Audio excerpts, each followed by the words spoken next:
Right, folks, welcome back. So this is William Wallace, Robin Hood Revealed, Part 4.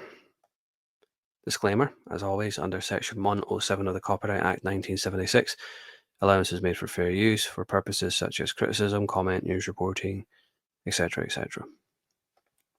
Sir Aymer de Valence. So a treasonous knight, Sir Aymer de Valence, suggested luring the Scottish lords to a judiciary and quietly hanging them. Number one target on the list was Wallace himself, who was once again serving as squire to Sir Ranald Crawford. Two separate judiciaries were soon organised, one at Ayr and one at Glasgow, and so the trap was sprung. Monkton Kirk. Wallace visited a kirk at Monkton and prayed to God. He slipped into a vision wherein a queen bathed in light promised him that his life would be short, but also that he would redeem his people. He was also promised that he would be rewarded in heaven. Wallace then saw a book written in brass, gold, and silver. Returned to Crosby. Upon telling a priest of this vision, he was told that the brass represented the oppression of the English, the gold represented his honour, and that he would win many battles, while the silver embodied his righteousness. Soon after, Wallace and his uncle set out for Ayr, but he was weary of the English remaining true to their word. I can't imagine why. Wallace returned to his uncle's house at Crosby and retrieved their copy of the Treaty of Rutherglen from a chest. The Barns at Ayr. Wallace's suspicion proved to be wise, for it saved his life. When Sir Ranald arrived at Ayr, he was led into a barn and hanged in secret. Wallace would have met with the same fate had he been there. In total, over 300 Scottish lords were betrayed and hanged that day. 360, if memory serves. Fortunately for Wallace, his niece was a servant girl at Ayr and had witnessed this betrayal. Burned alive, she slipped from the town and warned her uncle what had happened to Sir Ranald and the other Scottish lords. Outraged, Wallace sent her and her friends to rally Scottish fighters from the surrounding boroughs to meet him in the woods nearby. The English set no watch, as per usual, and got ridiculously drunk. It's quite astonishing how arrogant they can be at times. When you read through this book, I mean, you'd think they would fucking learn, at some point. That night, Wallace and his men locked them in their large barns and burned them alive. So Ronald had been as a father to Wallace. So really, between the murder of his wife, Marion, and the betrayal of his uncle, who was essentially his father in all but name, this is where Wallace really snaps and goes off the deep end big time. Bishop Anthony Beck, aware that a similar judiciary was set to be held in Glasgow the next day, he urged his force of 300 on to the Clyde. Riding through the night, the Scots arrived at 9 o'clock the next morning, to the astonishment of the tough Northumbrian garrison under Bishop Anthony Beck. Wallace sent half his men to attack from the flank via the Dry Gate, whilst he attacked directly up the High Street, thus creating a diversion. And it is emphasised how tough this battle really was. I mean, Wallace's own lineage on his mother's side was Northumbrian through Thor Longus, and I made a video previously about that. So Wallace knew not to underestimate this garrison. He knew this was going to be a tough fight, which is why he splits his forces in half, sends half of them to attack from the flank, and uses himself as the bait to make sure that the flanking force gets the jump on them from the side and from the back. Clever tactics by Wallace. He knows not to underestimate them. And he also knows he's outnumbered. He only has 300 men. The Northumbrians number about 1,000 by comparison. The Battle of the Bell of the Brae. So the Scots pushed the Northumbrians back between the Bell Cathedral and the Brae necropolis, forcing Bishop Beck and his knights to retreat. The Scots pursued Beck as far as Bothwell, where he and the traitor Valence took flight before him.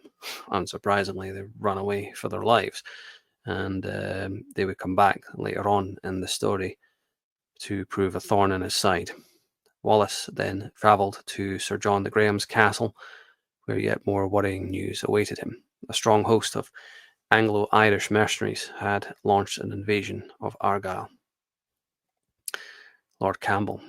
Wallace promised to come to the aid of the beleaguered Highlanders under Lord Campbell, but first he had to neutralise Stirling Castle, which stood directly in his way. Upon arriving just outside Stirling, Wallace split his men in two, hoping to trick the English garrison into coming out from the castle to pursue a feigning force, again using himself as the bait. His plan worked, and soon Wallace and his men turned on their English pursuers and slew them. The shadow of Benmore. Wallace was still in a hurry, so he left a small detachment behind to accept the surrender of the remaining English garrison in Stirling Castle. Hundreds of men swelled Wallace's ranks as he travelled north, and soon he had enough troops to aid Lord Campbell. The two sides met under the shadow of Benmore. The fighting between the Scots and the Anglo-Irish mercenaries was so fierce that Jopp himself was uncertain of the outcome. Back in Scottish hands, so in the end Wallace succeeded in cornering his foes with their backs to a loch and a cliff face. Many drowned trying to escape. Wallace prevailed and put a swift and bloody end to the invasion.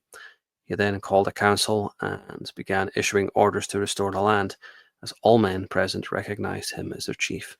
Stirling Castle was soon back in Scottish hands, and many more worthy warriors began rallying to Wallace's cause.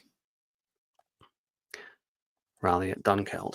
So Wallace decided that the time was right to take St Johnstone, or what is now Perth.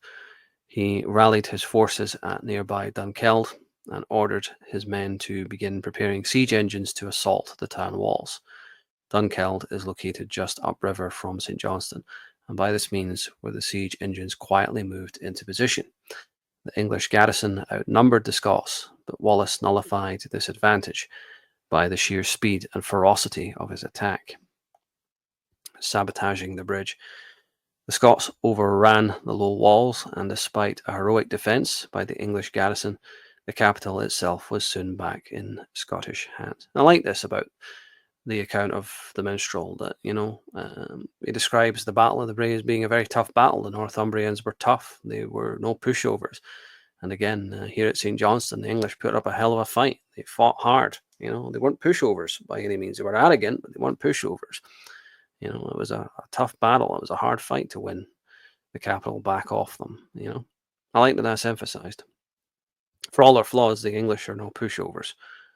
Outraged and alarmed by Wallace's astonishing campaign, King Edward ordered a huge army north, joined by Andrew Murray and his Highland warriors. Wallace strategically lured the massive English force into the Scottish heartlands, where they would have the advantage. He then arranged for a local carpenter to secretly sabotage the wooden Stirling Bridge. The Battle of Stirling Bridge. So the Battle of Stirling Bridge took place on September the 11th, 1297. The Scots patiently waited as the huge English army crossed the only bridge for miles. I mean, historians have seen it on documentaries and History Channel and all the rest. Why did they cross this bridge? Well, because it was the only one they could cross. There wasn't another bridge for miles. They had no choice. Go big or go home. They weren't going to turn back. And it wasn't under the weight of the English knights or any of that stupid pish. No, it's because it was fucking sabotaged. I mean, you're talking about Wallace. You haven't gotten anything else about Wallace up until now. One thing about him was he was very intelligent. He was very smart. He knew how to use the environment, use the land, use the resources that he had at his disposal. He was no idiot. Wallace was very clever, and the English didn't suspect anything when they crossed the bridge. It wasn't that it was a weak bridge or anything like that. I mean, the Scots are like the best engineers in the world. Do you really think we're going to put up a flimsy bridge? No, it was sabotaged. When Wallace gave the signal with his horn, the carpenter hiding under the bridge pulled out the pins. In the confusion, the Scots attacked suddenly, pinning half the English host up against the fort, with the other half stranded helplessly on the other side. In the chaos, many English troops tried to escape the terrible wrath of the Scots, but were drowned. They drowned in their heavy armor trying to swim across the river. You can imagine the psychological effect of the bridge collapsing behind them. So they look around to see the bridge collapsing, and then they turn around and the Scots are charging at them. It must have been terrifying. But again, Wallace, his strategic brilliance, his tactical aptitude coming to the fore. And people often wonder what happened to Andrew Murray after this. Well, according to the account of the minstrel, he died in the battle. Now, don't jump on me in the comment section saying, "Oh no, he didn't die." Da, da, da. This is what the account of the minstrel says. It's not what I'm saying. These presentations are based on the book William Wallace Robin Hood Reveals. So if you have issue with that, take it up with the authors, not with me. I don't know what happened to Andrew Murray, but it seems like he died in this battle. Who knows? There's different versions. I mean, we're talking about events centuries ago. So one thing's for sure, Wallace, his star is rising, you know. And the Battle of Stirling Bridge would have long-lasting implications for both sides and the course of the war in general. So I hope you enjoyed part 4. See you soon for part 5. Take care.